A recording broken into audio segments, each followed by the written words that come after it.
Libya's decision to exclude Turkish companies from contracts does not carry any value given the dispute over political legitimacy in the country, the Turkish Foreign Ministry has said. It's thought-provoking that the interim government of Libya, which should be expected to make efforts for the prosperity of the Libyan people and to maintain stability, instead targets our companies that are working for the development of Libya and for the sake of the Libyan people, Foreign Ministry spokesman Tanju Bilgiç said February 24 in a written statement. The Turkish government will continue to follow up on compensation for Turkish companies' losses and attempt to recover debts, said the spokesperson. Libya's interim government decided to exclude Turkish companies from contracts, as Prime Minister Abdullah al-Thinni earlier accused Turkey of receiving officials from a rival government controlling western Libya.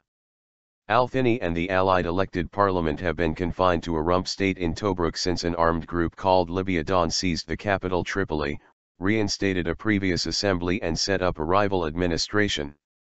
Last week, al-Thinni warned Turkey of possible measures which could be taken against Turkish companies due to what he described as Turkish interference in Libya's affairs. This interference, al-Thinni said at a press conference, negatively impacts Libya's security and stability. So far, Turkey's stance has not been correct and we will be forced to take measures against it. At the end of the day, Turkey will lose because Libya can deal with any other country, and Turkish firms are the ones who will lose their investments in Libya, he said in an interview to Asharq al-Azate on February 18. The country's Tripoli-based government, however, has dismissed the ban, saying such a prohibition could only be applied in the latter government's area of control in the country's east.